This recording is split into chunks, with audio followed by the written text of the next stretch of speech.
Hello, Future Sniper here with map time for day 12. So, um, as we know, we made it down on day 11 to Inchnadamph. The great thing about that was I was able to get accommodation, recharge my batteries physically and mentally, get a wash before Julie arrived the following morning. Running repairs, managed to repair the leak to my X-Bed UL7 air mat, and also repairs to just some bits and pieces on the super glue on the Vivo Barefoots Ultras. So I was good to go, and it just underlines the importance again of being able to do repairs in the field. So yeah. Now this was going to be Julie's first day. The weather was atrocious, so we decided to take the easy route. Now the alternatives, both from Benmore Lodge, if we come down to here, which was yesterday, let's get that there. I will be coming back to do this part of it. The route I took was this one, and similarly here, there's another option out of Inchnadamph to come around here and maybe up and round to get to Glendhu, Bothy. So there, or indeed even coming round the bottom. And so these are bits I'm going to come back and do. But so for today, really simple actually. All the way around, follow the road here until you go past the castle. There's a gate just past there. Go through, relatively good path for a short period, and then you just have to take a bearing because it runs out, and you can pick it up just here, skirting round the bottom of Glassbine and following the track.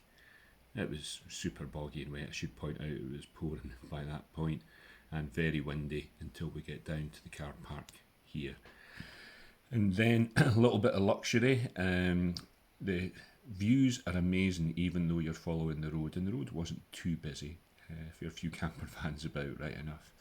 But once we got down and into Kylesku, I'd checked the hotel the night before it was back open, and we had an excellent lunch there with fabulous service. So I'd recommend, if you are going to take the easy route that day, then why not, go the full hog, go and get yourself some calories in a beautiful setting with good service and good food. So that was the Kylesku Hotel. Then it's over the bridge, follow it round, and then you've got the option to turn right here. I took the first option at the wee car park through the electronic gates that are there. Well, there's a physical gate to the side, and you're just following this all the way around. And by the time we got here, a couple had told us they were just coming back, so we knew the Bothy was going to be open, and they'd actually cleaned it out as well. Did point out there was no wood, and we didn't pack any out either, but we were going to be thankful for the shelter. So Julie also picked up a blister, and prevention stitching time saves 9, so stop there, make sure we got the Compede on it as well, nice and early, and that I think saved us problems later on. Past the waterfall, and you're just following this path. You can actually see the Bothy quite early on, and it seems to take ages to get there. So we got in there with good time, and it's a cracking Bothy. There's also some other estate properties there as well. So relatively short and easy day 12. Yep, we took the easy option, but the weather, and given it was Julie's first day, I think it was the right thing to do. Those other routes I'll definitely be coming back to do, and yeah, I'll video those alternatives also. Thanks for watching.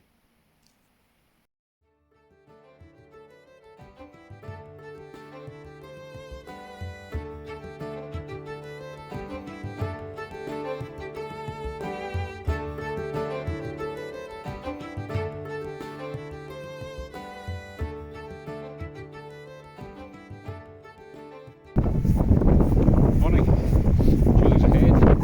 So I felt you out fine last night, this morning, but maybe more importantly, look at that.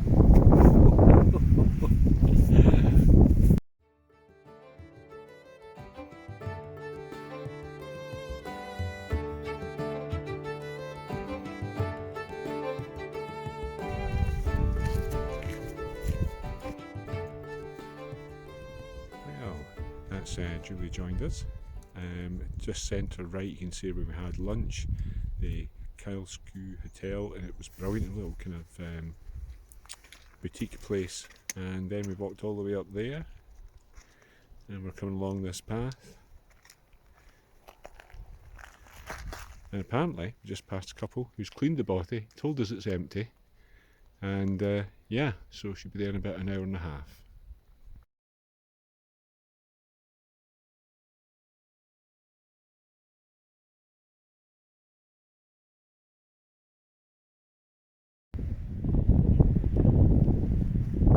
And we've made it.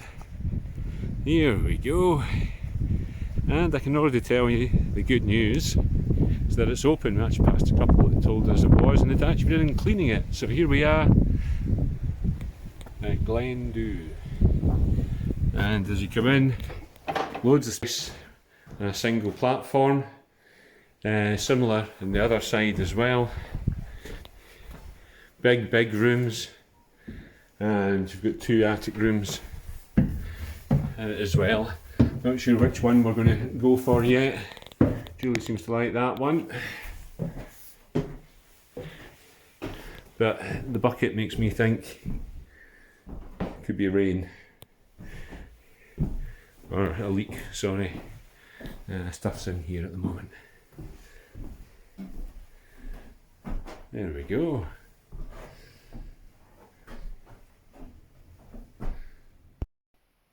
Well, you just can't kill it. It's the X-Bed Sinmat UL7M. So in the last video you'll see that it sprung a leak, but it was all my fault. No two ways about it. The baffle we know is already gone, but it's still working, or it was still working. But what we have here is when I nailed on it, and I don't know if you're going to be able to see it, it was under 1 centimetre, so you don't need a patch, you just need to build up layers of the glue. So I'm glad I read the instructions on how to do the mending. So done that, and it's holding up. However, I didn't know that when I spoke to Julie on the phone the night before, so I told her to bring the winter version. So I came and brought the X-Bed Down Mat Winter UL9. It's the 9, so this is the really thick one, so super comfortable. Now this didn't come without problems, because the first time I had it out, Julie managed to put her finger through it, so you'll see that here. So basically split all the way down.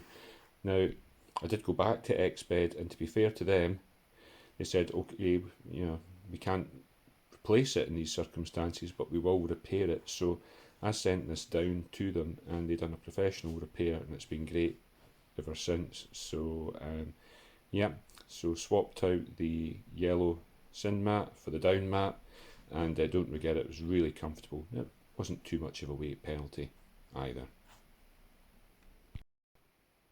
And whilst I'm here, I might as well show you these fabulous Vibro Barefoot Ultra 2s. I don't even know if you can get them anymore. So they'd saved my bacon for 2.5 days. I hiked in those when my Hoka boots had just become saturated, and my feet had become a mess just by being wet. So these have been great. They're kind of like Crocs, I suppose, in a way. Great for river crossings, great for camp.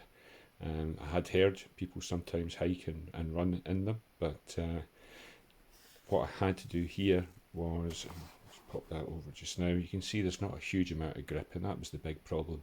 But I've been wearing them so much, a couple of these small pieces were starting to come away, so I just glued them back down, used super glue for that, and it seems to be holding. And there's a little bit here that just holds the laces in. It wasn't a problem actually. I was able to fix that again quite easily, but even if I hadn't, they would have been okay. So that's a slightly closer look at the Vivo Barefoot Ultra 2s. So they're still going strong as well. Cheers.